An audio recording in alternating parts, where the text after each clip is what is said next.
Hello again. I'm going to have another look at these silver arm rings that I was making the other day today, just to run through the whole process of making them. Now, these specific ones were from Silverdale, or actually very near to Silverdale, found in a hoard, and there were three very similar to this found in the hoard itself, all slightly different, but with the basic pattern using the basic sort of 3-4 stamps. It's just some had some extra work done on top. And it is a common motif that's found around the Irish Sea, including, for example, the Silverdale hoard in Lancashire. And also, in fact, the Galloway hoard has some very similar ones as well in lowland Scotland. Now, they're quite distinct from the sort of flat broad-banded arm rings, like these ones here, which are just a flat stamped strip of metal, and they're often very crude. These ones I've made here are actually a little bit nicer than the real ones. They're often quite crude and just really heavy and thick normally. They do start off quite similar, in that I start with a flat piece of silver. It's got tapering ends, and I don't know if you can see there, but I've marked down the centre. I've scored a little central line. There we go, that's just about right, isn't it? Scored a little central line on the border as something to work to. And basically all I do is I'll place that on the anvil and begin with one of these stamps here. Now let's see if I can get this to focus. You can see that there? So it's like a little triangular headed stamp with a waist and then a large T shape at the bottom here.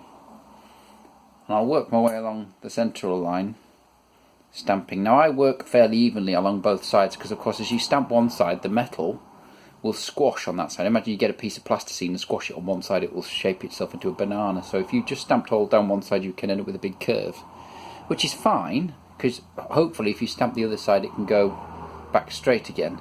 However, sometimes you'll find that you're not quite hitting as hard, or your striking pattern will change, so you'll end up with it sort of asymmetric and have to mess around. So I tend to work in pairs, go along, maybe do, well, not quite in pairs, I'll do maybe 4 or 5, and then swap to the other side, and then I also go along and do the outer edge afterwards.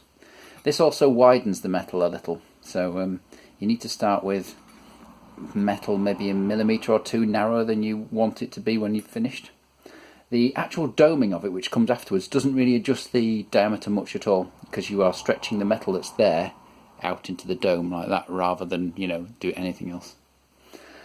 So when I've gone along and done one set internally with the arrows facing outwards and one outside facing inwards, I have to overstamp it. Now you'll notice here it does flare a little bit towards the, sort of taper rather, towards this end. And what I do with this is I basically gradate the stamp I've got. So I actually made a second stamp which is ever so slightly smaller than the first.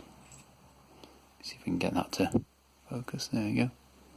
And what I'll do is I'll use the large one either side here. Then in this portion I'll use the large one internally and the small one externally. And then here I'll just use the small one either side. And for these last two I'll just angle the stamp in so it doesn't quite stamp. Now one of the Silverdale ones actually tapers almost to a point.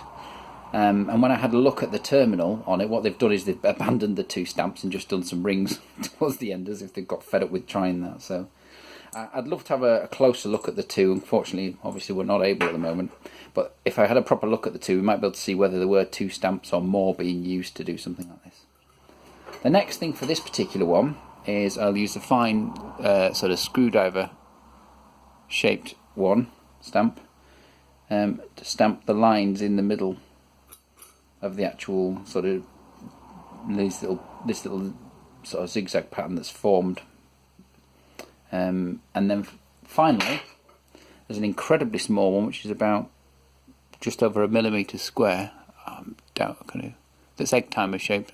Doubt you'll be able to see that, sorry.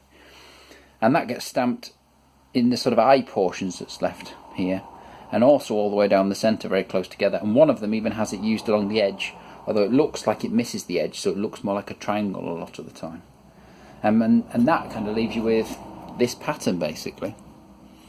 And then the final bit, as I said yesterday, you do end up with a flat arm ring like this, but to get it into the dome shape, as I mentioned yesterday, I'll just go over it again, is I use a little hole like this, and I will literally just hit this into there and work my way around fairly evenly, and this will dome it out and stretch it. It will knot itself up and tangle itself up, and as I showed yesterday, I use a wooden mandrel and a rawhide hammer or a horn hammer or something to hammer it back into the shape I want, and then go around and dome it out some more, and it'll knot up.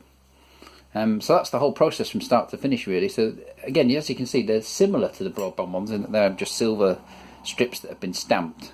And for some reason, these often go to a lot more effort, and indeed some of the Silverdale ones have nice terminals worked and soldered on the end with little knots on them.